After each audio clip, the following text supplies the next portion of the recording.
गांव गांव एक ऐसा खुशहाल जगह है जहाँ पे बहुत से लोग रहना चाहते हैं, क्योंकि गांव में शांति का माहौल रहता है। और गांव में अक्सर लोग जाते हैं अपनी छुट्टियां मनाने, अपने टाइम स्पेंड करने, अपने परिवार से मिलने। क्योंकि बहुत से ऐसे दर्शक हैं, ऐसे लोग हैं जो अपने गांव में ही रहते होंगे या फिर रहते थे, मगर कोई ना कोई कारणवश उन्हें अपने गांव को छोड़ के शहर की ओर बढ़ना पड़ा। ऐसी बहुत सारी मजबूरियां आ जाती है जिसकी वजह से उन्हें अपनी जिम्मेदारी को देखते हुए, सुनते हुए, समझते हुए उन्हें शहर की ओर बढ़ना पड़ता है अपने गांव को छोड़ के। मगर अगर ऐसा सब कुछ ना हो, फिर भी कुछ ऐसे कारण होते हैं जिनकी वजह से ना चाहते हुए भी उन्हें गांव छोड़ना पड़ता है। क्योंकि कहते हैं ना, जो चीज जितनी ही ज्यादा खूबसूरत होती है वो उतनी ही ज्यादा डरावनी और रहस्यमय होती है। रौनक ये एक ऐसा लड़का है जिसकी मन काफी ज्यादा होती है अपने गांव जाने की, मगर उसके घर वाले उसे कभी गांव जाने के लिए नहीं कहते हैं। बहुत सारे रुकावटें डालते हैं कि तुम्हें गांव नहीं जाना है। आखिर ऐसा क्यों? क्या इसकी वजह है? आज के इस वीडियो में हम लोग इसी कहानी के बारे में बताएंगे। ये कहानी मुझे क्यों बताने की जरूरत पड़ गई, ये स्टोरी आपके साथ क्यों शेयर करनी पड़ गई मेरे को, क्योंकि ये कहानी खुद में ही एक रहस्य में है। इसका एंडिंग कहाँ जाएगा, ये आप लोग को वीडियो के पूरा एंड में पता चलेगा। और आप लोग को ये स्टोरी कैसी लगेगी ये भी आप लोग बताना मत भूलिएगा। खैर, मैं वीडियो का मजा बिल्कुल भी किरकिरा नहीं करना चाहता, न इस वीडियो को इन फालतू सब चीजों में लंबा टालना चाहता हूँ। तो बिना किसी देरी के मैं स्टार्ट करना चाहूंगा आज का धमाकेदार वीडियो। वीडियो स्टार्ट करने से पहले वीडियो को लाइक, शेयर, सब्सक्राइब प्लीज कर देना। चैनल पे नहीं हो तो चैनल को सब्सक्राइब कर देना और बेल नोटिफिकेशन को प्रेस करके ऑल पे सिलेक्ट कर देना, क्योंकि मेरे चैनल पे ऐसी हॉन्टेड, खतरनाक और दर्दनाक, खौफनाक स्टोरीज अपलोड होते रहती है जो सच्ची घटना से आधारित होती है और मैं रूबरू करवाता हूँ ऐसी ही सारी घटनाओं से। खैर, स्टार्ट करते हैं। रौनक रौनक एक ऐसा लड़का था जो उसकी पूरी मन होती थी अपने गांव जाने की, मगर जब भी इस विषय में अपने वो माता पिता से बात किया करता था, उसके माता पिता हमेशा इस चीजों को लेके उसे मना करते थे, उसे डांटते थे और उसे इन सब बकवास बातों पे बहस करने से मना करते थे। रौनक जो काफी उम्र दराज और 6 साल का लड़का था, उसे गांव जाने की बहुत ही ज्यादा उत्सुकता होती थी, क्योंकि वो स्कूल में पढ़ता था और गर्मियों की छुट्टी में सारे उसके दोस्त, साथी, मित्र गांव जाया करते थे, जिसकी वजह से उसे भी अपने रिलेटिव्स, अपने दादा दादी, चाचा चाची, नाना नानी और ऐसे बहुत सारे रिलेटिव से मिलने का मन करता था। उसे गांव जाने की बहुत ज्यादा उत्सुकता होती थी, मगर उसके जो घर वाले थे, उसके मम्मी पापा, वो हमेशा उसे गांव जाने के लिए मना करते थे। कभी भी उन्होंने इ, इसे गांव जाने के लिए कहा नहीं, मगर जब भी रौनक गांव जाने का बारे में अपने घर वालों से कहता था, तभी कुछ न कुछ बहाना बना के उसे बातों को टाल दिया जाता था। और उसके गांव में बहुत ही बड़ा परिवार था। वो लोग राजाओं महाराजाओं के परिवार से बिलोंग करते थे, मगर फिर भी वो उसे गांव लेके कभी नहीं जाते थे। वैसे ये लोग गांव में ही रहते थे, मगर कुछ घटना होने की वजह से इन लोगों को अब शहर में शिफ्ट करना पड़ता है। इनके परिवार में सिर्फ 3 लोग हैं, जिनमें इनके मम्मी पापा और रौनक है। रौनक अब उम्र में काफी बड़ा हो चुका है। उसकी उम्र 20 से 22 साल हो चुकी है और उसकी सरकारी दफ्तर में नौकरी भी लग चुकी है। और अब समय ऐसा आ जाता है कि उसकी शादी की भी तैयारी होने लगती है। मगर जब रौनक अपने दफ्तर में काम करता था, तभी उसकी एक सहेली थी जिससे उसको प्रेम हो जाता है। और वो लड़की काफ़ी ज़्यादा अच्छी थी, सुंदर थी और उसमें वो सारे गुण थे जो उसके परिवार वाले चाहते थे कि रौनक की पत्नी में हो।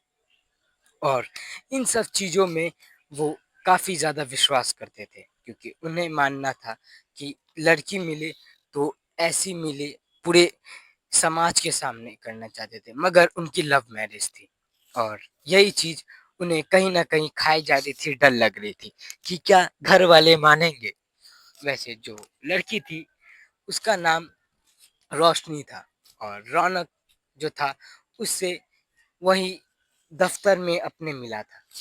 उन दोनों में आपस में काफ़ी मिल-जुल के बात होता होता था और जो रोशनी थी वो रौनक के घर भी जाया करती थी और रोशनी के जो कास्ट थे, जो उसके फैमिली मेंबर्स थे, उनसे भी अच्छी खासी बात होती थी और तब जाके एक समय आया जब उन दोनों ने अपने घर में बताया क्योंकि उन दोनों के घर में ही शादी की दवा उन दोनों पे बनी हुई थी और अब उन लोग के पास कोई और रास्ता नहीं बचा था क्योंकि वो लोग का घर से भी प्रेशर आ रहे थे शादी को लेके।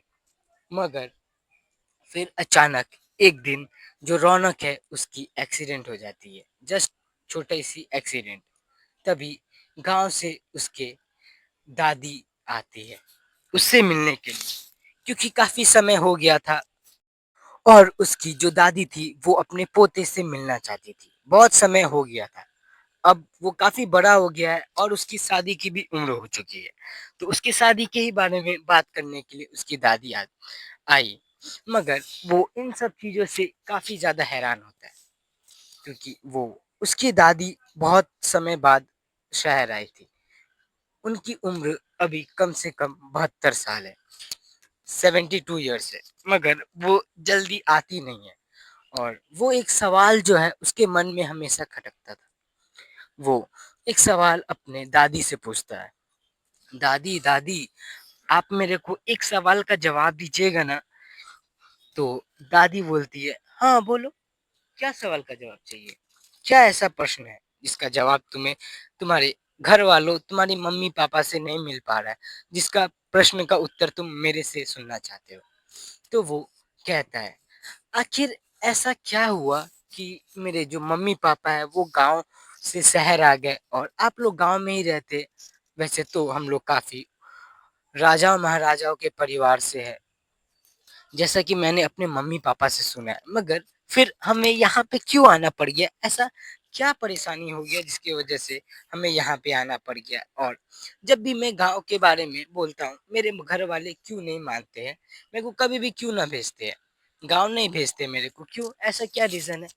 ऐसे बहुत सारे सवाल रौनक अपनी दादी माँ से कहे जा रहा था और उसकी दादी माँ कुछ बोलना नहीं चाहती थी।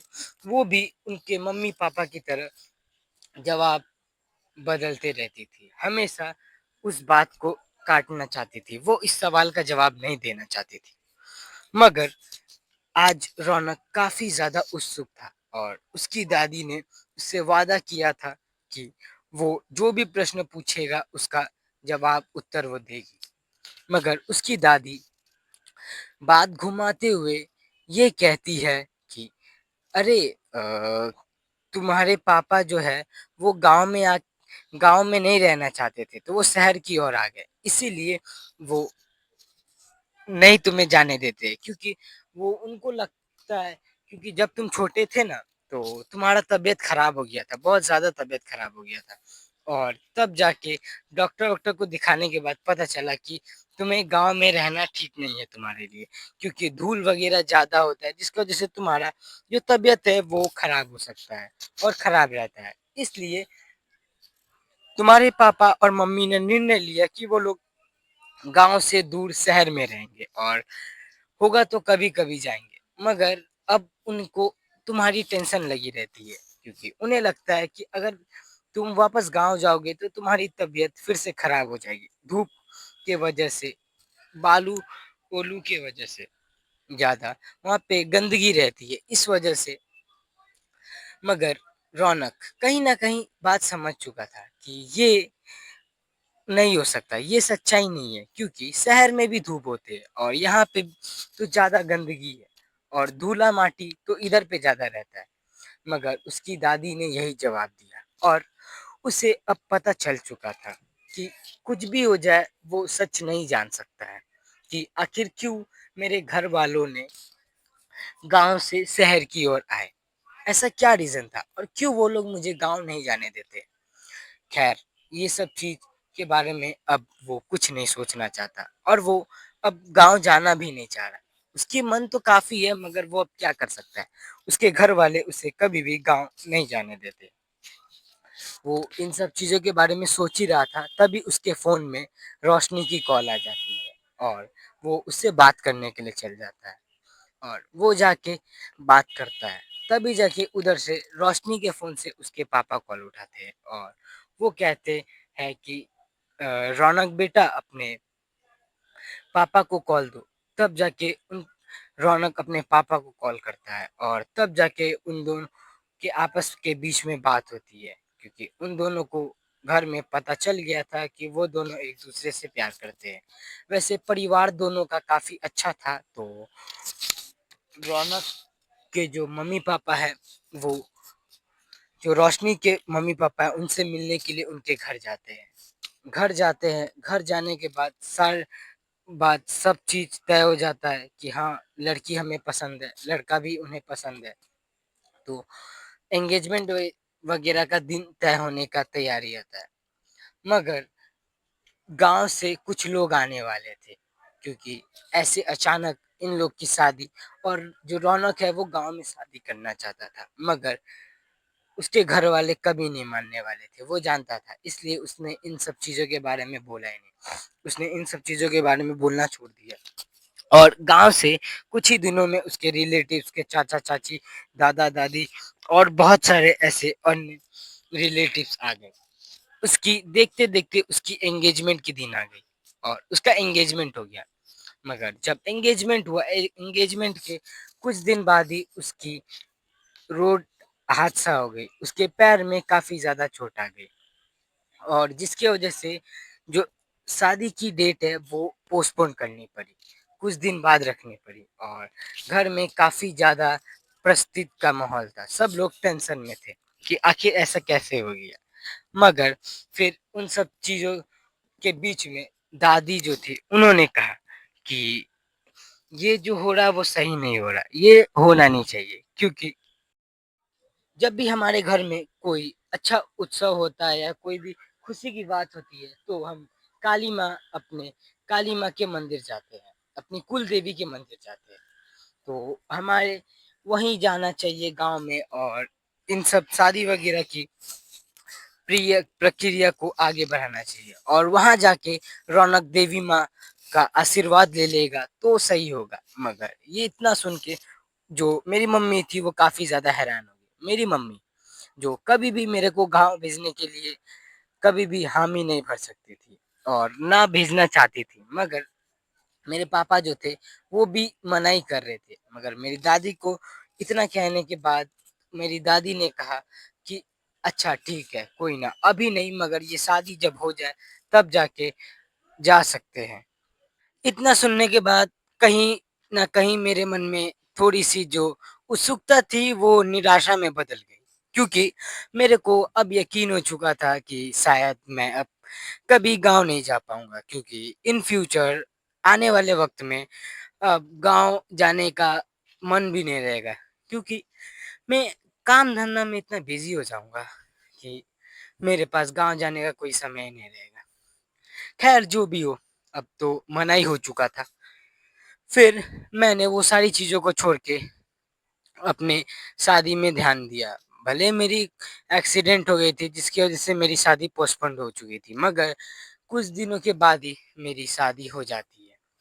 मेरी शादी में बहुत से लोग उपस्थित हैं, जिनमें मेरे फैमिली मेंबर्स और मेरे कुछ पुराने मित्र भी शामिल थे, जिनमें जो मेरी वाइफ़ है, उनकी भी मित्र बहुत सारे शामिल थे। और मैं अपनी वाइफ़ की नाम नहीं लूँगा, तो इसलिए मैं उन्हें अपनी धर्मपत्नी या फिर अपनी वो कह के बुलाऊँगा। तो ये मैंने उनसे वचन लिया था कि मैं के नाम से आपको नहीं पुकारूँगा और वो भी मुझे अपने नाम से नहीं पुकारती थी। और ऐसे करके कुछ समय बाद हमारी शादी हो गई और जब हमारी शादी हो गई उसके बाद जाके जो रीति-रिवाज होते हैं, फिर वहाँ से उसके घर से विदाई हो गई, फिर वहाँ से हम लोग रेडी हो गए निकलने के लिए और हम लोग वहाँ से अपने घर जाते हैं। हम लोग घर जाते हैं मगर अचानक ही रास्ते में कहीं से हमारी गाड़ी के नीचे एक कुत्ता आ जाता है, जिसकी वजह से उस बेचारे कुत्ते की वहीं मौत हो जाती है।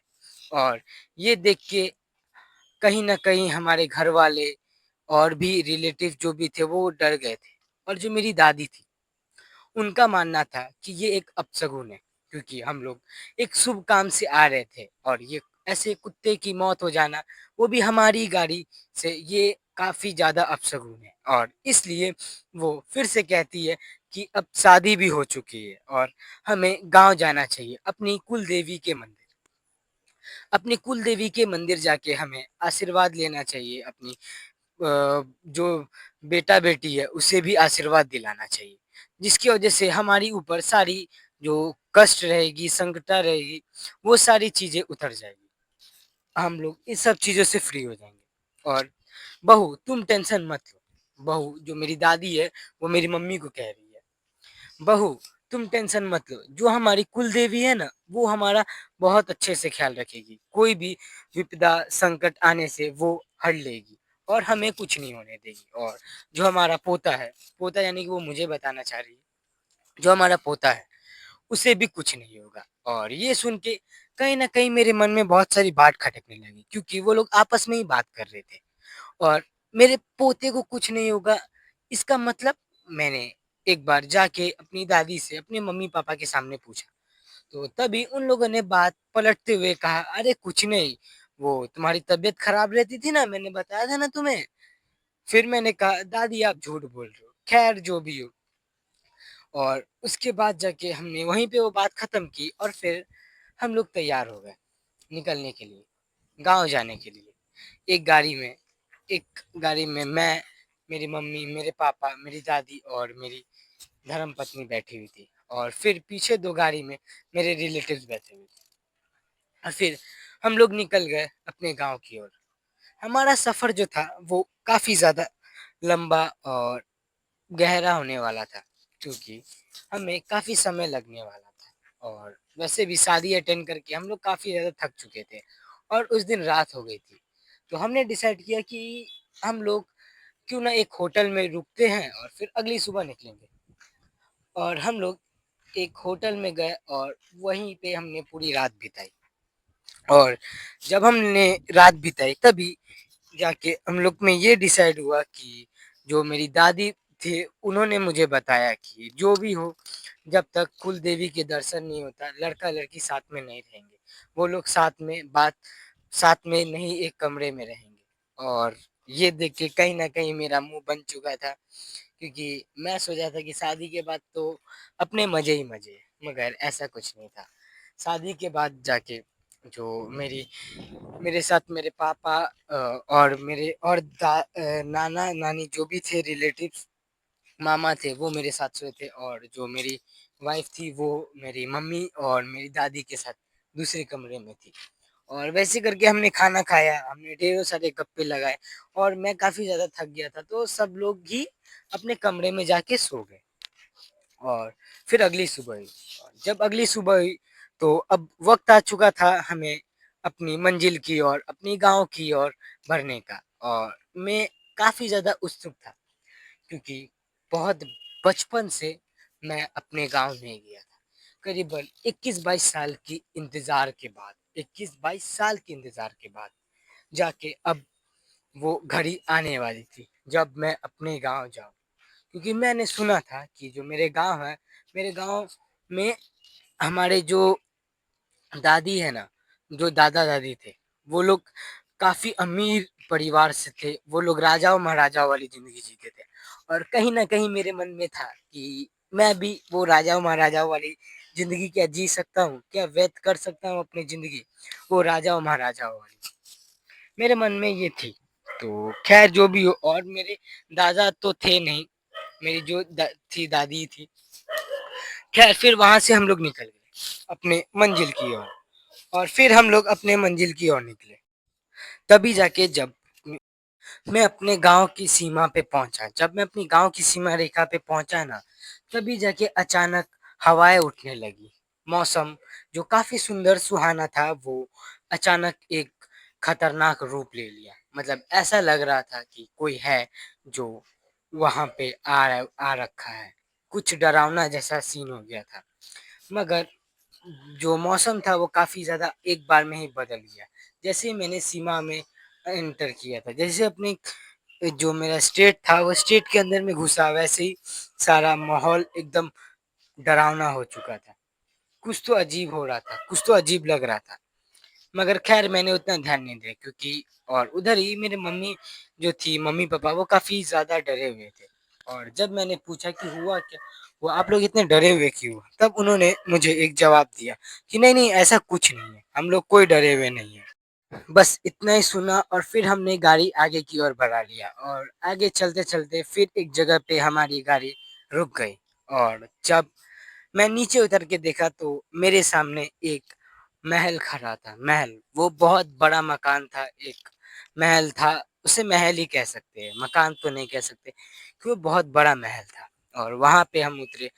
वहाँ पे उतरने के बाद एक लड़का आया और मैं पहचान नहीं पा रहा था कि वो लड़का कौन है, क्योंकि मैं गाँव में पहली बार आया था। तो इसलिए मुझे पहचानने में दिक्कत हो रही थी। तभी जाके जो मेरे मामा थे, वो कहते हैं, "अरे बेटा ले आओ आरती की थाली ले आओ।" ऐसे करके कहते हैं। तभी जाके मेरे को पता चलता है कि ओह! ये तो सोहन भैया है, सोहन भैया। क्योंकि मेरे मामा के 3 बेटे थे, जिनमें से रोहन, सोहन और मोहन नाम के 3 लड़के थे, जिनमें से रोहन और मोहन दोनों बाहर रहते थे, वो यहाँ नहीं रहते थे। और जो सोहन भैया थे, वो ही खाली यहाँ पे रहते थे। क्योंकि वो अभी थोड़े छोटे थे, इसलिए वो यहीं पे पढ़ाई वगैरह करते थे, गाँव में ही। और उनको बाहर जाने का कोई शौक भी नहीं था, जैसे उनके दोनों बड़े भैया को थे। तभी जाके मेरे मन में एक और सवाल आया और मैं बाहर ही था, तभी मैंने दादी से पूछा, क्योंकि दादी मेरे बगल में थी और मेरे मम्मी-पापा भी। तो मैं कह रहा था अपनी दादी से, "दादी अच्छा ये बताइए, मेरे को ये समझ नहीं आ रहा है कि जितने भी मेरे मामा-मामी के बेटे हैं, सब लोग बड़े हैं, उन सब में से सभी भाइयों के सबसे छोटा मैं ही क्यों हूँ? ऐसा क्या रीज़न है?" तभी जाके इतना सुनते ही जो मेरे मम्मी-पापा हैं, उन लोगों ने मुझे जवाब देते हुए कहा, "क्या हुआ? क्या बोल रहे हो?" बोले, "नहीं, कुछ नहीं, नहीं, कुछ नहीं।" क्योंकि मेरे को डर था कि कहीं मेरे पापा मुझे कुछ सुना ना दें। वैसे मैं हो गया था 22-23 साल का, मगर मेरे मन में एक डर रहता था कि पापा शायद मुझे कहीं झाड़ ना दें। पापा उन सब के सामने मेरे को कुछ बोल ना दें। मगर मेरे पापा ने कुछ नहीं बोला। तभी मेरी दादी बोलती है, "अरे! तू बड़ी मन्नतों से हुआ है ना, इसलिए तू सबसे छोटा है और तेरी उम्र भी इसलिए ज़्यादा छोटा है क्योंकि तू सबसे बाद में हुआ और तू काफ़ी मन्नतों के बाद हुआ, क्योंकि तेरे मम्मी-पापा को कोई बच्चा नहीं हो रहा था। तो फिर उन लोगों ने काफ़ी मन्नतें की, उसके बाद जाके तू हुआ है, इसलिए तू सबसे ज़्यादा छोटा है। और चल, अब ये सब बात मत सोच, चल घर में चल, अंदर नहीं जाना है।" तभी जाके जो सोहन भैया थे, वो बाहर से मतलब घर के अंदर से बाहर की ओर आए और वो अपने साथ आरती की थाली लेके आए थे। और जब आरती की थाली लेके आए, तभी जाके मौसम फिर से वैसा ही बदल गया। मौसम जहाँ फिर से ठीक हो गया था, वहीं पे बारिश जैसा मौसम हो गया। बिजली कड़कने लगी, एकदम रात का अंधेरा छा गया। ऐसा लग रहा था कि बहुत बड़ा तूफ़ान आने वाला है और ये वैसा ही लग रहा था, वैसे ही तूफ़ान आने का संभावना लग रहा था, जैसा जब मैंने इस अपने इस गाँव के अंदर कदम रखा था, तब जाके हुआ। कहीं न कहीं मेरे को लग रहा था और जब मैं वहाँ से कदम रख रहा था ना, कदम रख के आगे बढ़ा, तभी मेरे को एक चीज़ दिखा था और वो मैंने अपने मम्मी-पापा से दिखाते हुए, उँगली दिखाते हुए पूछा था कि मम्मी-पापा वो है क्या? तो मेरे मम्मी-पापा ने वो बात टाल दिया और उन उस चीज़ पे नज़र रखने से मुझे मना किया, क्योंकि वो एक कावड़ी थी। कावड़ी, एक ऐसी चीज़, एक ऐसी जगह, एक ऐसा मकान जहाँ पे बहुत पहले लोग रहते थे। कावेरी उसे कहा जाता है, कावेरी मकान। वो एक ऐसा मकान था जो बंजर पड़ा हुआ था। वो दिखने में काफ़ी ज़्यादा पुराना लग रहा था और उसमें कुछ ऐसा अनोखा था जिसमें सारी दीवार वगैरह उसकी टूटी थी, मगर घर देखने में अभी भी ठीक-ठाक लग रहा था। वो ऐसा प्यारा-सा मकान था। मैं एक टुक नज़र उसे देखे जा रहा था, मगर मेरी मम्मी ने मुझे टोकते हुए कहा कि चलो, सीधा चलो। तब जाके मैं आ गया। मैंने उस चीज़ पे ध्यान नहीं दी, मगर अभी भी मेरे मन में वही चीज़ चिल चल रही थी कि वो कावड़ी है क्या? वो एक्चुअली कावड़ी है क्या जो जिसकी तरफ मैं ऐसे अट्रैक्ट हो रहा था, ऐसा लग रहा था कि मैं उस जगह जानता हूँ, मैं वो जगह गया हूँ। वहाँ से कोई है जो मुझे बुला रहा है, कोई मुझे आवाज़ लगा रहा है, कोई मुझे बोल रहा है। मेरे को ऐसा बहुत बार प्रतीत हो रहा था, मगर सोचने वाली बात तो ये है कि मैं गाँव में पहली बार आया था। इससे पहले मैं गाँव में नहीं रहता था। तो कैसे हो सकता है कि मैं उस जगह को जानता हूँ या फिर मैं उस जगह में रहता हूँ? ऐसे बहुत सारे मन में सवाल थे। तभी जाके एक बिजली की करकराहट गूंजी और एक बिजली गिरी पेड़ के ऊपर। हमारे से काफ़ी दूर, मगर बिजली गिरी पेड़ के ऊपर और पेड़ हमारे सामने ही ध्वस्त हो गया। और ये देख के काफ़ी ज़्यादा उथल-पुथल मचने लगा, क्योंकि गाय वगैरह थे, वहाँ से गाय वगैरह सब भागने लगे। तभी जाके बिजली गिरने की वजह से मेरे सामने आरती के थाली में ही एक कौवा गिर गया और मर गया। ये देख के मेरी दादी काफ़ी ज़्यादा हैरान हो गई, क्योंकि ये अपशगुन था। कि जब से मैंने इस गाँव में जब से मैंने कदम रखा था ना, कुछ न कुछ अपशगुन हुए जा रहा था। जैसे पहले बिजली कड़क जाना, मेरा वो कावड़ी को दिखना, कावड़ी वो मकान, और फिर जैसे ही मैं यहाँ उतरा तो अचानक बिजली गिरना और बिजली कड़क के गिर के एक पेड़ का ध्वस्त हो जाना, और फिर यहाँ पे जो गाय वगैरह है, बकरियाँ वगैरह थी, वहाँ से भागना उन सबका ऐसे डायरेक्शन में भागना, एकदम उल्टी डायरेक्शन में, और फिर ये कौवा का ऐसे गिर के मर जाना। मतलब ऐसे जब तक मैं आया था ना यहाँ पे, बहुत सारी ऐसी चीज़ें घट रही थी, मगर मैं इन सब चीज़ों में ध्यान नहीं दिया, क्योंकि मुझे वो गाँव का माहौल बहुत ज़्यादा अच्छा लग रहा था। वो मिट्टी, वो खूबसूरत मकान, वो घर, वो राजा और महाराजाओं वाला शासन, मुझे बहुत अच्छा लग रहा था। तभी मेरी दादी ने मुझे टोकते हुए कहा, "अरे! बेटा, तुम्हें अंदर-अंदर नहीं जाना है क्या? यही बाहर ही रहना है क्या? देखो बारिश का मौसम आ रहा है, चलो अंदर चलो।" तभी जाके मैं अंदर गया और वहाँ पे मुझे सोहन भैया दिखे। सोहन भैया वही भैया है जिन मेरे मामा के लड़के, और मैं उनसे बात करने लगा। बात करते-करते वो सोहन भैया का भी शादी हो गया था। उनकी वाइफ़ जो थी, वो भी उसी घर में रहती थी, और बाकी जो 2 बड़े भैया थे, वो अपनी वाइफ़ के साथ दि अलग-अलग जगह पे सेटल हो चुके थे बाहर, मतलब कि उस गाँव में नहीं रहते थे वो, जैसे कि मैंने आप लोग को बताया। और वहाँ पे मेरे को काफ़ी अच्छा लग रहा था। ऐसे ही करके हमने रात का नाश्ता किया।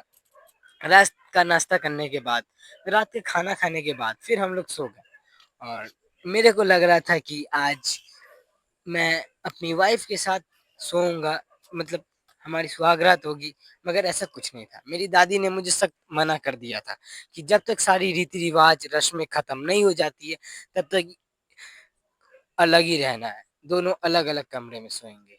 ख़ैर जो भी हो, मैं वहाँ से चला गया और मैं अपने भैया के साथ एक रूम में जाके सो गया, क्योंकि वो महल काफ़ी बड़ा था और मुझे उससे घूमना था, और गाँव भी मेरे को काफ़ी अच्छा लगता था घूमना। वैसे पहली बार मैं गया था, तो मुझे गाँव भी घूमना ही था। ख़ैर जो भी हो, मैंने उन अपने सोहन भैया से कहा, "अच्छा भैया सुनिए ना, क्या आप मुझे कल गाँव घुमा देंगे?" तो मेरे भैया ने मुझे कहा, "अच्छा ठीक है, कोई दिक्कत नहीं, मैं तुम्हें गाँव घुमा दूँगा।" इतना कह के ही सोहन भैया ने बोला, "अच्छा ठीक है, चलो अब सो जाते हैं।" क्योंकि काफ़ी रात हो चुकी है, मगर क्या है कि उस समय 9 बजे थे और 9 बजे तक मैं सोता नहीं हूँ। मगर गाँव में लोग जल्दी सो जाते हैं। अगर कोई फॉलोअर्स मेरे गाँव से देख रहे होंगे, तो उन्हें पता ही होगा, और चैनल पे अभी तक बने हो तो लाइक, शेयर, सब्सक्राइब कर देना। आगे बढ़ते हैं। तो होता ये है कि फिर उस समय मैं खाना-पीना खा लिया था, मगर मेरी 10-11 बजे से पहले नींद नहीं लगती है। तो मैं चला गया छत की ओर टहलने के लिए, और जब मैं छत की ओर टहलने के लिए गया, तभी मैंने देखा कि एक औरत है जो कुएँ की ओर भाग रही है। एक ऐसी जगह जा रही है जो कुएँ की ओर है, और वो वहाँ से अचानक गायब हो गई। मैं देख के हैरान हुआ कि अरे! ये कौन है? कौन थी ये? और मैं देख ही रहा था, तो मुझे लगा कि नहीं वैसा कोई हो नहीं सकता, वहाँ पे कोई है नहीं। क्योंकि ऐसी आकृति बनी हुई थी। मेरे को लगा क्योंकि वहाँ पे पेड़ वगैरह थे तो पेड़ से शायद परछाई आ रहा था और मैंने अपने भैया से एक बार पूछा भी, सोहन भैया सुनिए ना, क्या वहाँ पे कोई है? क्योंकि जब मैंने देखा तभी सोहन भैया भी मेरे साथ थे और मैंने उन्हें दिखाया कि देखिए ना क्या वहाँ पे कोई है? मगर वहाँ पे कोई था नहीं। वहाँ पे सिर्फ़ और सिर्फ़ पेड़ था जिसका परछाई आ रहा था। तो शायद मुझे लगा कि वो परछाई को ही मैंने वो आकृति को ही मैंने एक लड़की का रूप दे दिया या फिर कुछ होगा वहाँ पे। मैं उस चीज़ों पे हैरान हो गया था मगर मैं उन चीज़ों पे ध्यान नहीं दिया काफ़ी। और मैं वहाँ से कमरे की ओर सोने चला गया और मैं सो गया क्योंकि मैं काफ़ी ज़्यादा थका हुआ भी था और अब जाके मेरी नींद भी लग गई। इतनी जल्दी मेरी नींद कैसे लगी मेरे को खुद नहीं पता क्योंकि मेरे दिमाग में और बहुत सारे सवाल चल रहे थे। जब मैं गाँव में आया इतना सब कुछ हुआ और अब मुझे वहाँ लड़की दिखी और वो रात का अंधेरा था। तो मैंने सोचा कि क्यों ना कल सुबह जाके देखते हैं क्योंकि वो महल के पीछे ही था। और जब मैं जा सुबह उठा तो सुबह उठा जब तब सब कोई उठ चुका था। मेरी वाइफ़ी भी उठ चुकी थी और वो भी काम-काज में जुट चुकी थी। तभी जाके मैं अपनी काम की ओर बढ़ा।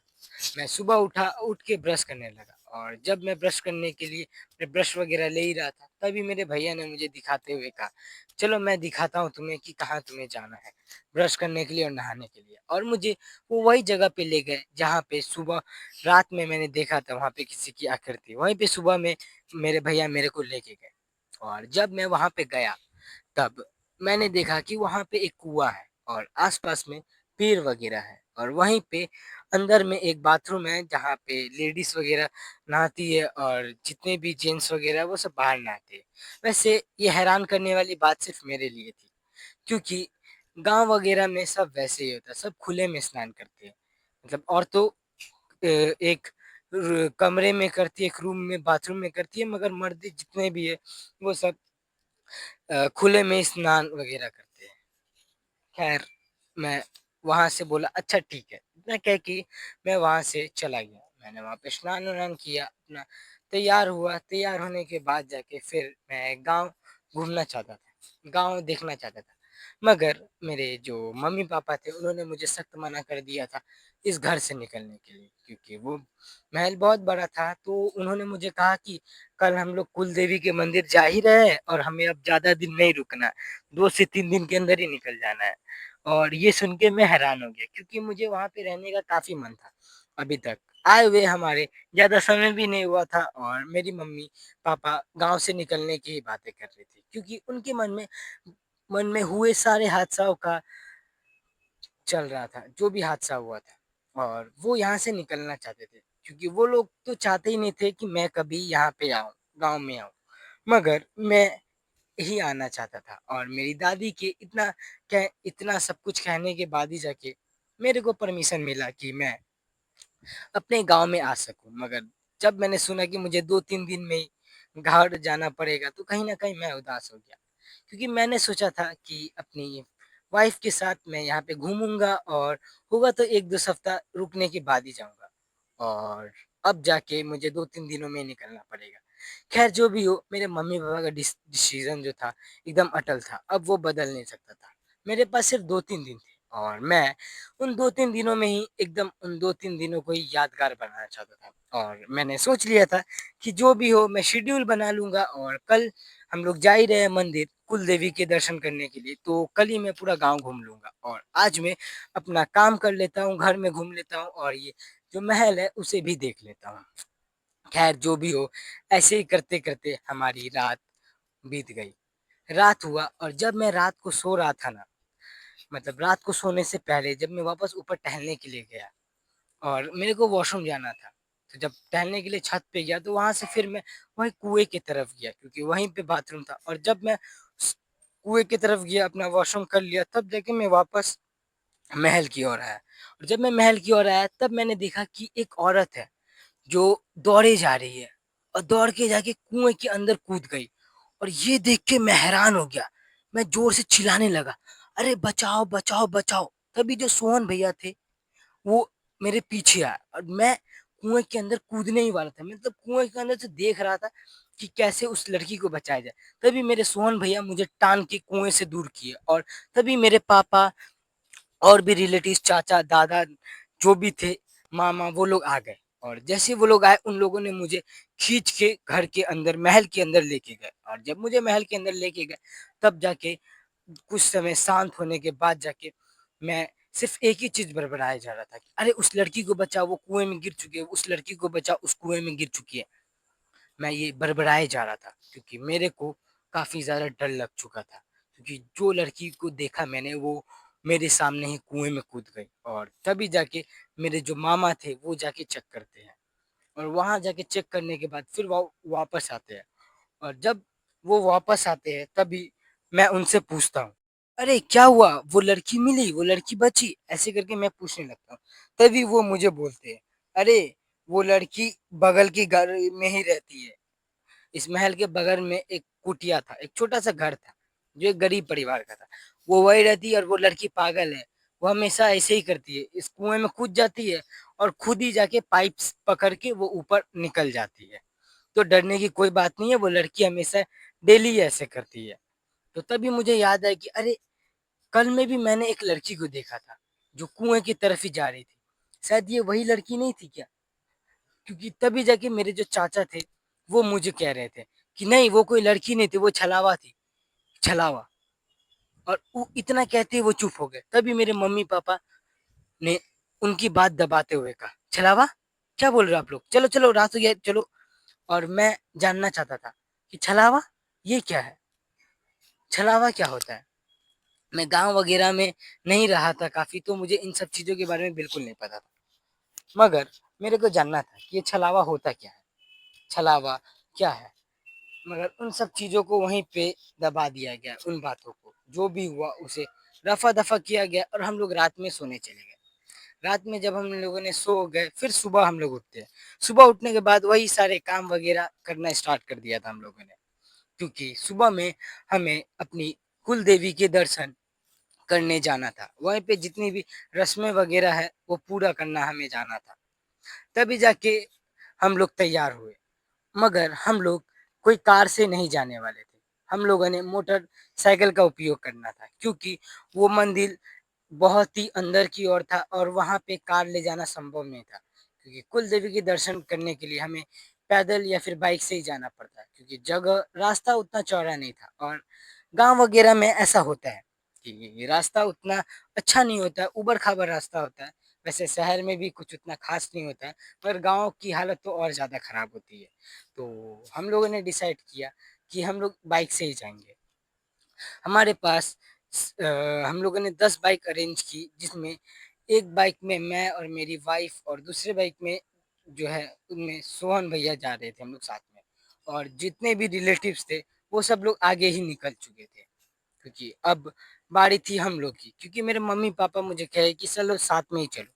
मगर मैं उनके साथ जाने से मना कर दिया था क्योंकि मेरे ने कहा था कि अच्छा आप लोग एक काम करो, आप लोग आगे-आगे चलो मैं पीछे-पीछे आता हूँ। ठीक है? और जब मैं यहाँ से सोहन भैया के साथ जा रहा था जिनमें मैं, सोहन भैया और मेरी वाइफ़ ही थी। तभी जाके मुझे वो वही कावेरी दिखती है, वही कावेरी, वही मकान। तभी मैं वहीं से जाते-जाते मैंने भैया से पूछ ही दिया, "भैया वो मकान क्या है? वो कावेरी है क्या?" क्योंकि उस दिन जब मैंने स्टार्टिंग के डेज़ में जब देखा था, तब वो उसको जब मैंने देख रहा था तभी मेरे मम्मी-पापा ने मुझे वो देखने से मना कर दिया। उन्होंने मुझे कहा कि वो कुछ नहीं है। क्या आपको उस चीज़ के बारे में पता है? मेरे भैया भी उस चीज़ के बारे में ज़्यादा नहीं जानते थे, क्योंकि मेरे भैया इन सब में नहीं रहते थे।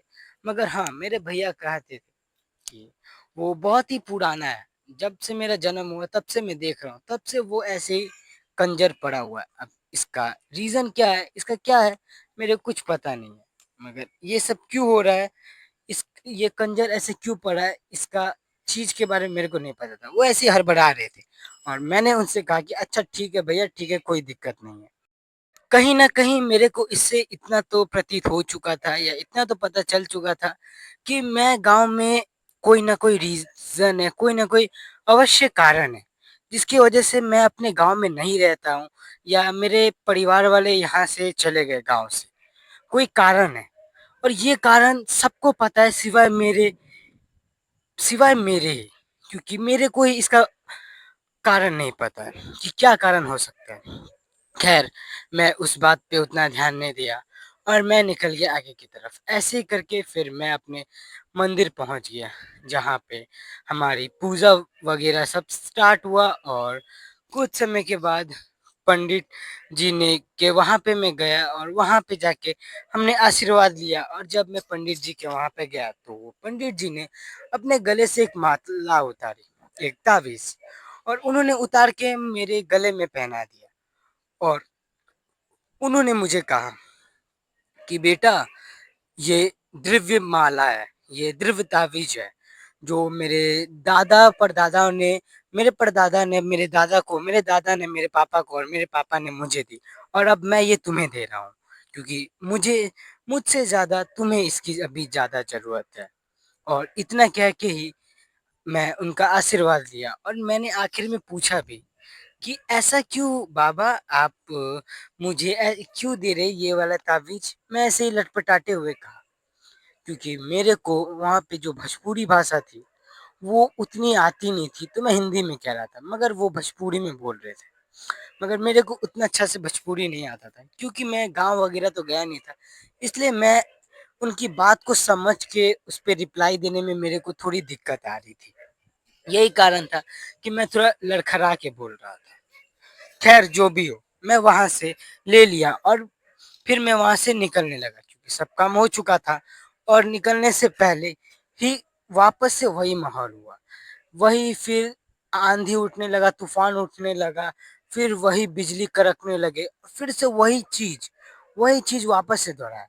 वही फिर से बिजली एक पेड़ पे गिरी और पेड़ वापस गिर गया नीचे। और जितने भी बकरी वगैरह थे, इस बार बकरी थे, अगला बार गाय वगैरह था, इस बार बकरी थे, और वो सारे बकरी उल्टे दिशा में दौड़ने लगे।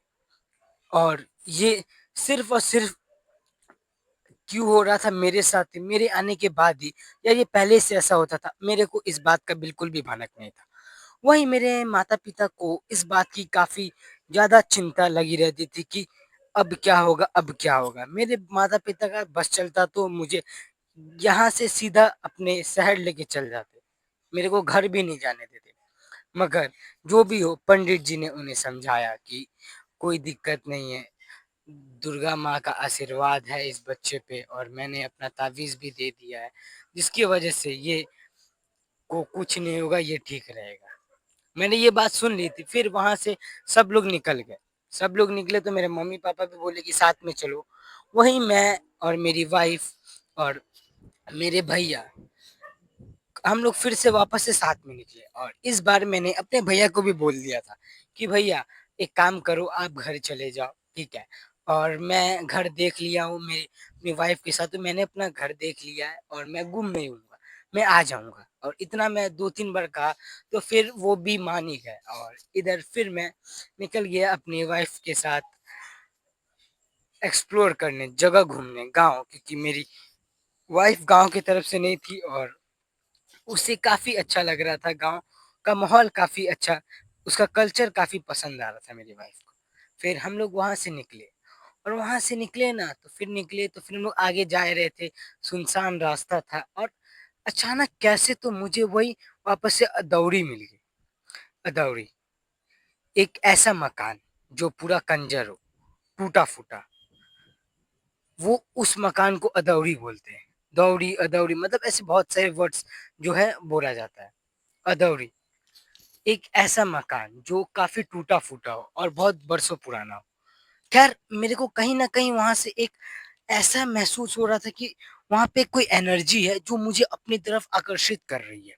मेरे को अपनी तरफ खींचने की कोशिश कर रही है और मैं उसके तरफ खींचा चला जा रहा हूँ। मैं अपनी वाइफ़ को लेके उस दौरी के पास गया, उस मकान के पास गया। और जब मैं उसके पास जा ही रहा था तो उसके आस-पास में से एक अलग-सी ऊर्जा महसूस हो रही। मेरे को ऐसा लग रहा है कि कोई मुझे चिल्ला रहा है, कोई चिल्ला के मेरा आवाज़ लेके बुला रहा है, मेरे को बुला रहा है और बोल रहा है, आ जाओ, मेरे पास आ जाओ, बहुत लंबी राह देखी है मैंने, यही साउंड मुझे सुनाई दे रहा था। ऐसा ही साउंड मुझे आ रहा था। अब ये क्यों सुनाई दे रहा था मेरे को, कैसे सुनाई दे रहा था, इसका रीज़न क्या है, ये मेरे को नहीं पता था। मगर मेरे को ये चीज़ सुनाई दे रही थी और मैं उसी की तरफ आकर्षित हुए जा रहा था और मेरी पत्नी मेरे साथ चली जा रही थी, मेरे साथ-साथ। मगर अचानक बीच में मैंने उसका हाथ छोड़ा और फिर मैं आगे की ओर बढ़ा। और मैं आगे की ओर बढ़ा ही था तो मेरे पीछे से जो मेरी वाइफ़ थी वो मुझे आवाज़ लगाए जा रही थी। अरे सुनिए, कहाँ इतनी आगे कहाँ जा रहे हैं? वैसे भी हमें यहाँ आने से माँ जी ने मना किया है, तो अब ठीक है, घूम लिया, अब हम लोग चलते हैं। और वहीं मैं उसकी बात नज़रअंदाज़ किए मैं चले जा रहा हूँ। मैं रुकने का नाम नहीं ले रहा हूँ। बस मैं इतना कह रहा हूँ कि अरे चलो ना, कोई दिक्कत नहीं है, कुछ नहीं होगा। अरे चलो ना, कोई दिक्कत नहीं है, कुछ नहीं होगा। तुम इतनी डरती क्यों? तुम डर क्यों रहे इतनी? मैं हूँ ना तुम्हारे साथ, इतना मत डरो, चलो। और ऐसे ही करके हम लोग जो दौड़ी था उसका पीछे की तरफ पहुँच गए थे और फिर हम लोग को वापस गोल घूम के सामने की तरफ जाना था। और हम लोग दौड़ घूम के वहाँ से आगे, फिर अचानक क्या हुआ कि मेरे को समझ नहीं आया, अचानक मैं दौड़ने लग गया। वहाँ से मैं दौड़ के आगे जा रहा था, पीछे से मेरी वाइफ़ भी दौड़ के आ रही थी और ऐसे दौड़ते-दौड़ते मैं गेट के वहाँ पे पहुँच गया। मैं अचानक दौड़ने लगा था, फिर गेट के वहाँ पे पहुँच के रुक गया। क्योंकि मेरे को ऐसा प्रतीत हो रहा था कि मैं किसी की तरफ आकर्षित हो चुका हूँ। मेरे को कुछ समझ नहीं आ रहा है, मेरे को बस इतना जानना है कि उसके अंदर कौन है, उसके अंदर क्या है, मेरे को उस घर के अंदर घुसना है, मेरे को उस घर के अंदर जानना है। कुछ न कुछ ऐसा लग रहा था कि कुछ न कुछ जुड़ा हुआ है, उस घर से मेरा कुछ न कुछ लिंक्ड है। मगर लेकिन मैं तो कभी गाँव में आया नहीं, तो उस घर से मेरा कैसे कुछ लिंक हो सकता है? मेरे को ये सब चीज़ें बहुत ज़्यादा उत्सुकता होती है और ये सब चीज़ मैं जानना चाहता था। मुझे बहुत ज़्यादा क्यूरियोसिटी होती है कि आखिर हो क्या रहा है? मेरे साथ क्यों हो रहा है? ये ऐसा हो क्यों रहा है और मेरे साथ ही क्यों हो रहा है? फिर मैं अंदर की ओर गया और वही मेरी वाइफ़ बाहर की ओर ही खड़ी थी, बाहर खड़ी थी, क्योंकि मैं गेट था तो मैंने गेट देखा तो उस गेट के अंदर में गया। वैसे ताला तो लगा हुआ था, मगर मैंने बोला ना, वो टूटा-फूटा मकान था। एक अदौरी थी जो टूटी-फूटी थी और वहीं पे टूटी-फूटी चीज़ थी और मैं बगल से अंदर घुसा और मैंने अपनी वाइफ़ को मना कर दिया था कि वो अंदर ना आए, वो बाहर ही रुके और वो बाहर ही रुक रुक गई। तब जाके फिर मैं अंदर गया और जब मैं अंदर गया तो मैंने देखा कि बहुत बड़ा मकान है, बहुत बड़ा मकान और वो मकान टूटा-फूटा है। एक हर जगह से टूटा है और वहाँ से एक अजीब-सी आवाज़, एक अजीब-सी धुन आ रही है। एक अजीब-सी आवाज़ बाँसुरी की की गुनगुनाने की, मतलब वहाँ से कुछ न कुछ आवाज़ आ रही है। ऐसा लग रहा है कोई लड़की है जो बाँसुरी भी बजा रही है और गा भी रही है कुछ। मगर जो आवाज़ है ना, वो आवाज़ मेरे को ठीक से सुनाई नहीं दे रहा। क्या कह रही है समझ नहीं आ रहा। और जब मैं अंदर की ओर गया तब तक करीबन रात हो गए थे, ठीक है। रात जैसा हो गया था तभी बाहर से मेरी वाइफ़ जो है वो आवाज़ लगा रही थी, ठीक है। लेकिन मैं वहीं पे एकदम तंग रह गया था, क्योंकि मैंने वहाँ पे देखा कि वहाँ पे एक तस्वीर बना है। जब मैं उस कुमड़ी के अंदर गया तो मैंने देखा कि बड़ा एक तस्वीर लगा हुआ है। और उस तस्वीर पे किसी और का नहीं, बल्कि मेरा ही शकल है। मेरा ही शकल है उस तस्वीर में। एकदम राजाओं-महाराजाओं वाला, मतलब अच्छा कपड़ा पहन के वही मेरा ही तस्वीर एकदम बना हुआ है। और वहाँ पे किसी के पायल के घुंघरू की आवाज़ आ रही है। पायल है, घुंघरू है, चल रहा है, कोई है जो वहाँ पे चल रहा है। कहीं न कहीं से मेरे को वो आवाज़ आ रही है और वो जो आवाज़ आ रही है ना, मतलब पूरा कोमड़ी एकदम शांत है और उसमें से खनखनाने की आवाज़ आ रही है। ऐसा लग रहा है कोई चल रहा है। ये देख के मेरा तो हालत ख़राब हो गया और अचानक कहीं से एक शोर आती है, एक चीख सुनाई देती है और कोई बोल रहा है, "बचाओ मुझे, बचाओ, मत जलाओ मुझे, मत जलाओ।" ऐसा करके कोई चिल्ला रहा है, किसी का आवाज़ आ रहा है। तभी जाके मेरे को उस चीज़ का ख़्याल आया, जो मेरे मामा जी ने मुझे बताया था, छलावा, छलाया। ये जो है, छलावा जो होता है, वो ऐसे किसी का भी रूप धारण कर सकता है। और ये सुन के मैं डर गया और मुझे अपनी वाइफ़ की भी चिंता हो रही थी, जो बाहर खड़ी थी। मैं तुरंत दौड़ के वहाँ से कुमड़ी से बाहर निकला और वक़्त भी काफ़ी हो गया था, तो मैं वहाँ से अपनी वाइफ़ को लेके वहाँ से मैं निकला और जैसे ही थोड़ा आगे निकला, तो फिर से मेरे को वही धुन, वही आवाज़ सुनाई दे रही थी। मगर मेरी वाइफ़ जो थी, उसको वो कोई धुन, कोई आवाज़ कुछ सुनाई नहीं दे रही थी। मैं काफ़ी ज़्यादा चिंता परेशान हो गया। जितना मैं दूर जा रहा हूँ, उतना आवाज़ धीमी हो रही है और मेरे को वो आवाज़ सुनने का बिल्कुल भी मन नहीं था। क्योंकि ऐसा मेरे को लग रहा था कि मैं उस आवाज़ की तरफ आकर्षित हुए जा रहा हूँ। मतलब मेरे को वो आवाज़ अपनी ओर खींच रहा है और मैं कहीं न कहीं किसी के कंट्रोल में चला जा रहा हूँ और मेरे को वापस वहीं जाने का मन कर रहा है। बट मेरी वाइफ़ 2-3 बार मुझे आवाज़ लगाई, तब जाके मैं वापस से होश में आया और फिर मैं अपनी वाइफ़ को वहाँ से लेके निकला। मैं वहाँ से लेके निकला घर की ओर और जब मैं रास्ते में जा रहा था, तभी अचानक मेरी बाइक खराब हो गई और शुक्र है कि जब मेरी बाइक खराब हो गई थी, तो वहाँ पे एक रामलाल काका थे, जो हमारे महल के वहीं पे चौकीदारी का काम करते थे। तो वहीं मेरे को मिले और उनके पास भी एक मोटरसाइकिल थी, तो उन्होंने मुझे कहा कि बाबू अच्छा एक काम करो, आप मेरी मोटरसाइकिल लेके जाओ और मैं आपकी मोटरसाइकिल को ठीक करा के लेके जाऊँगा। वैसे मैं ये वो करना तो नहीं चाहता था उनसे, ये बोलना तो नहीं चाहता था कि नहीं रहने दीजिए, कोई दिक्कत नहीं है। मेरे मजबूरी थी क्योंकि मेरे साथ मेरी वाइफ़ थी और गाँव में मैं रास्ता भी शायद भटक गया था। तो उन्होंने मुझे रास्ता भी बताया और कहा कि अच्छा ठीक है तुम अब जाओ। तो वहाँ से फिर मैं निकल गया। वहाँ से निकल के मैं घर पहुँचा और जब मैं अपनी वाइफ़ के साथ घर पहुँचा, तब जाके मेरे घर वाले काफ़ी ज़्यादा चिंतित थे। जो सोहन भैया थे वो भी काफ़ी ज़्यादा चिंता में आ चुके थे। वैसे तो मैंने उन्हें घर भेज दिया था, मगर वो काफ़ी ज़्यादा चिंता में आ चुके थे क्योंकि हमें निकले हुए वहाँ से 2-3 घंटे हो चुके थे और हमें इस चीज़ का अंदाज़ा भी नहीं था क्योंकि हमारे हाथ में कोई घड़ी, कोई फ़ोन भी नहीं था। मंदिर में जाते इसलिए फ़ोन हमने सोहन भैया को ही दे दिया था और करीब पता नहीं चला, लेकिन 2-3 घंटे से भी ज़्यादा का समय हो चुका था हम लोग का, उस कोमड़ी के वहाँ पे रहने का। फिर वहाँ से आए तो हम लोग को और आधा घंटा लग गया, मतलब 2 साढ़े 2 3 घंटा का समय लग चुका था और जो मेरे घर वाले थे वो काफ़ी ज़्यादा चिंता थे क्योंकि उनके मन में चिंता बनी रहती थी, मेरे को लेके क्योंकि मैं गाँव में कभी आया नहीं हूँ और गाँव से मेरा कुछ न कुछ तो लगाव है। और वो क्या लगाव था, वो क्या रीज़न था कि मेरे घर वाले मेरे को गाँव नहीं आने देते थे, बस मेरे को वही चीज़ का पता करना था। मेरे मन में एक से भी ज़्यादा अनेकों सवाल चल रहे थे मन में, मगर मैं किसी से उसका जवाब नहीं पूछ सकता था। जो भी हो, अब वक़्त आ चुका था, घर में गए हम लोग, घर में जाने के बाद फिर जाके हम लोग खाना-वाना खाए, खाना-वाना खाने के बाद तभी जाके जो सोहन भैया की वाइफ़ थी भाभी, उन्होंने मुझे कहा मैं अपने रूम की ओर जा रहा था, अपने रूम में सोने के लिए, तो उन्होंने मुझे कहा कि, "अरे देवर जी कहाँ जा रहे हो आप?" मैंने बोला, "कमरे में जा रहा हूँ सोने।" "क्यों आपको पता नहीं है आज तो आपकी सुहागरात है?" मैंने बोला, "क्या? क्या सही में?" और इतना सुन के ही मैं शॉक हो गया क्योंकि मेरे मन में एक खुशी थी।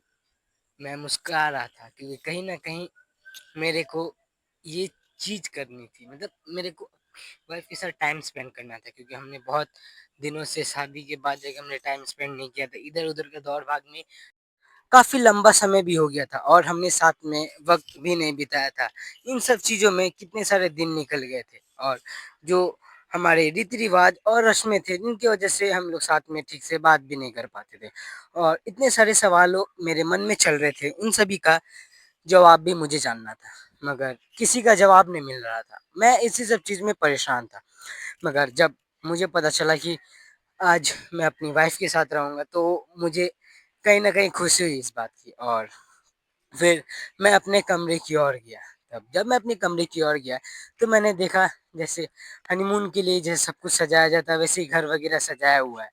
गुलदस्ता-वुलदस्ता सब ला के लगाया गया है, सब कुछ किया हुआ है और दुपट्टा शादी का जोड़ा ओढ़ के मेरी वाइफ़ बैठी हुई है और जब मैं उसके पास गया तब उसने अपना घूँघट खुद ही उठा लिया और उसने मुझे बिना रुके झिलझिलाते हुए कहा, "अरे यार मेरी मदद करो तुम, ये इतना भारी लहंगा मुझे पहना दिया गया है और जिसकी वजह से मेरा को ठीक से मैं चल भी नहीं पा रही हूँ, बहुत ज़्यादा हैवी है, मुझे इसे उतारने में मदद करो।" और मैं उतारने में मदद करने लगा। गई शुरू गई मेरी सुहागरात भाड़ में। उसके बाद जाके मैं मदद कर रहा था, तभी जाके अचानक उसे क्या हुआ कि वो अचानक बोली कि मुझे वॉशरूम जाना है और वॉशरूम तो कुआँ के वहाँ पे था। वो अचानक वॉशरूम की ओर बढ़ी और जब वो आगे बढ़ी तब उसने भी मुझे अपने पीछे बुलाया और मुझे वही धुन सुनाई दी, वही धुन जो कावड़ी के वहाँ पे सुनाई दे रही थी, वही धुन मुझे सुनाई देने लगी। बाँसुरी की धुन और उसमें कोई गा रहा है, ऐसा आवाज़ मेरे को सुनाई दे रहा था। और मैं आकर्षित हुए जा रहा था उसी की ओर, उस धुन की ओर और जो मैं अपनी वाइफ़ के पीछे जा रहा था क्योंकि वो बिना बोले, बिना सुने, बिना समझे वो बस आगे बढ़ी जा रही थी, आगे बढ़ी जा रही थी। और कितनी बार मैंने उसे पीछे से आवाज़ लगाया, "अरे सुनो कहाँ जा रही हो? अरे सुनो कहाँ जा रही हो?" मगर उसने मेरी किसी भी बात का कोई जवाब नहीं दिया। वो सिर्फ़ सीधा जाए जा रही थी, जाए जा रही थी, जाए जा रही थी। रुकने का नाम नहीं ले रही थी और ऐसे करते-करते करीबन वो निकलते-निकलते रात का समय था और ऐसे चलते-चलते आगे पहुँच गए और जब वो एक जगह पे जाके रुकी और पीछे मुड़ी, तब मैंने देखा कि अरे! ये तो वही कावेरी है, जहाँ पे मैं आया था कल। वही कावेरी जगह है जहाँ पे मैं कुछ देर पहले भी गया था अपनी वाइफ के साथ।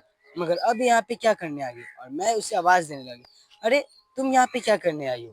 तुम यहाँ पे क्यों आ गई? तुम कहाँ हो? तुम क्यों यहाँ पे आई?" मैं ऐसे बहुत सारे सवाल कर रहा था, मगर वो मेरे किसी सवाल का जवाब नहीं दे रही थी। एकदम चुप्पी से खड़ी थी और अचानक वो कावेरी, वो महल, जो वो घर था, उसके अंदर घुस गई और जैसे ही वो उसके अंदर गई, फिर से एक पायल की धुन, वही बाँसुरी की धुन और बोलने की आवाज़ सुनाई देने लगी। फिर से वही पायल गुनगुनाने की आवाज़ मुझे सुनाई देने लगी और मैं अंदर की ओर गया। जब मैं अंदर की ओर गया, तो मैंने देखा कि वहाँ पे मेरी वाइफ़ नहीं है, बल्कि वहाँ पे कोई है जो सीढ़ी जो था वो कावेरी उस पे एक सीढ़ी बना हुआ था, वो एक महल के आकार का था, वहाँ से कोई सीढ़ी चढ़ते हुए नहीं, उड़ते हुए आ रहा है और आके सीधा मेरे सामने आके खड़ा हो जाता है। मैं देख के हैरान हो गया, उसका चेहरा जला हुआ था, ऐसा लग रहा था कि किसी ने उसको जला दिया है और बगल-बगल से चिल्लाने की आवाज़ आई जा रही थी, चीख की आवाज़ आई जा रही थी। मैं हैरान हो गया कि अरे! ये आवाज़ कैसी है? कैसी आवाज़ आए जा रही है? तब भी बगल से आवाज़ आए जा रही थी और मैं उसके सामने, उस औरत के सामने खड़ा होके एकदम मौन चुप हूँ। तभी जाके वो एकदम डरावनी आवाज़ में कहती है, "हिया हा हा हा, हिया हा हा हा, तुम आ गए, अब तुम्हारी खैर नहीं, अब मैं तुम्हें मार दूँगी, मैं तुम्हें जला दूँगी।" ऐसे करके वो बोले जा रही है। मगर मैं उसके किसी भी बात का जवाब नहीं दे पा रहा हूँ। मेरे को तो समझ ही नहीं आ रहा कि वो बोल क्या रही है। मेरे को इतना तो प्रतीत हो चुका था कि वो जो भी हो, मेरा इस घर से, इस कुमरी से कोई न कोई मेरा रास्ता है, कोई न कोई मेरा नाता है। मगर मैं कभी तो गाँव आया नहीं, तो मेरा नाता कैसे हो सकता है इस जगह से? और वो ऐसा क्यों बोल रही है कि मैंने उसे जला दिया है, जबकि मैं आया ही नहीं हूँ इस गाँव में, बचपन से ही मैं बाहर चला गया, बचपन से ही मैं इस गाँव में हूँ ही नहीं, तो ये किस बदले का बारे में बोल रही है? मेरे को कुछ समझ नहीं आ रहा था और मेरे को अपनी वाइफ़ की भी चिंता हो रही थी क्योंकि वो अचानक गायब हो गई थी घर से। तभी जाके उस वो जो डायन थी, वो चुड़ैल थी, वो अचानक मेरे वहाँ से गायब हो जाती है और वो वही तस्वीर की तरफ जाती है, तस्वीर को तरफ ले जाके दिखाती है जिसमें मेरा ही तस्वीर बना हुआ था, एकदम राजाओं महाराजाओं जैसा जैसा और वो उसी तस्वीर को फाड़ देती है गुस्से से और जब वो उस तस्वीर को फाड़ती है, तभी वो वहाँ से इधर की ओर आ जाती है, अचानक गायब होके मेरे पास आ जाती है। तभी मेरे को छलावा वाला चीज़ याद आता है, जो मेरे चाचा ने मुझे बताया था, जो छलावा थी, वही औरत जो नदी में गिर गई थी। तब मेरे को अब सब कुछ समझ में आने लग रहा है कि ये वही औरत थी और इससे मेरा नाता क्या है, ये तो मुझे समझ में नहीं आया था। मगर मुझे हो चुका था कि कुछ न कुछ ये अतीत का बात है, मतलब पुराने ज़माने का और वो मेरे को मारने के लिए मेरी तरफ आगे बढ़ती है। मगर जो दिव्य माला जो पंडित जी ने मुझे पहनाई थी, उसकी वजह से वो मुझे छू नहीं पाती है और जैसे ही वो मुझे छूती है, वो पीछे की ओर भाग जाती है, ढकेला जाती है पीछे की ओर, फिर वापस वो आगे की ओर बढ़ती है, वापस मेरे को मारने के लिए, मगर फिर भी वो मेरे को छू नहीं पा रही थी क्योंकि वो दिव्य माला मेरे पास थी और तभी जाके सुबह हो जाती है और उसकी जो रोशनी रहती है ना, वो रोशनी सीधा मतलब जो कुमड़ी था वो टूटा हुआ था, वहाँ से रोशनी सीधा मेरे माला पे गिरती है और जो मेरे माला से मतलब उस घर में, उस कुमरी में पूरा उजाला हो जाता है, जहाँ पे इतने टाइम से अंधेरा था और वो जो चुड़ैल थी वो जलने लगती है। जलने के साथ-साथ मैं इतना देख के डर ही गया था। तभी जाके अचानक क्या होता है कि मेरा जो माला था वो अचानक गिर जाता है, वो अचानक गायब हो जाता है, फट जाता है। वो रोशनी की धूप इतनी थी कि वो जो माला था मेरा फट जाता है। और तभी जाके जब मैंने देखा कि वो फट गया, तब मेरे को अपनी जान बचाने की चिंता हो रही थी, क्योंकि मुझे पता था कि अब जाके कुछ नहीं हो सकता। तो मैं वहां से दौड़ता हुआ निकला, दौड़ता हुआ निकला, और मैंने निकलने से पहले मैंने वो तस्वीर देखी। उस तस्वीर पे मैंने वो माला को उठा के तस्वीर की ओर फेंका, और जैसे मैंने तस्वीर को फेंका वो तस्वीर भी जल गया। और जैसे वो तस्वीर जल रहा था, तभी देखिए वो औरत भी जल रही थी। वो औरत से आवाज आ रहा था, और वो सब छोड़ के मैं भागा। मैं इतनी तेज भागा, मैं इतनी तेज भागा, मेरे को कुछ समझ नहीं आया था। मेरे को बस उस जगह से निकलना था। मैं दौड़ता हुआ भागते जा रहा था, भागते जा रहा था। और फिर सुबह के 6 बज चुके थे। मैं अपने घर आया, और जब मैं घर आया तो घर वालों ने मेरी हालत देखी, जिनमें मेरा कपड़े पे पूरे दाग लगे हुए थे, पूरा गिरा हुआ था। और तभी जाके सब लोग मिलके मेरे से सवाल करने लगे कि तू कहाँ चला गया था, तू घर में नहीं था, तू था कहाँ, तू बाहर कहाँ चला गया था, बहू यहीं पे है, तू गया कहाँ था। बहुत सारे सवाल पूछने लग गए। तभी मैं किसी सवाल का कोई जवाब नहीं दिया। मैं अपने कुल देवी, अपने मंदिर के अंदर गया, वहां मैंने आशीर्वाद लिया। उसके बाद मैंने भभूत लगाई। फिर मैं वहां पे सबको बुलाया। फिर मेरी जो वाइफ थी वो भी वहीं पे थी, वो भी आ चुकी थी, और मैं उसे सही सलामत देख के मैं काफी ज्यादा खुश हुआ, क्योंकि उसी के वजह से उसी का पीछा करते करते मैं गया था। और ये सब बात, ये सारी बात मैंने उन सबको बताई कि ऐसा ऐसा चीज हुआ, मेरे को ऐसा लग रहा था, ऐसा दिख रहा था। अब आप लोग बताइए कि क्या सच है, क्या सच नहीं है। और दादी से मैंने पूछा कि क्यों मैं गांव में नहीं रहने देते थे आप लोग मेरे को, क्या सच्चाई है जिसकी वजह से आप लोग मेरे को गांव में नहीं रहने देते थे।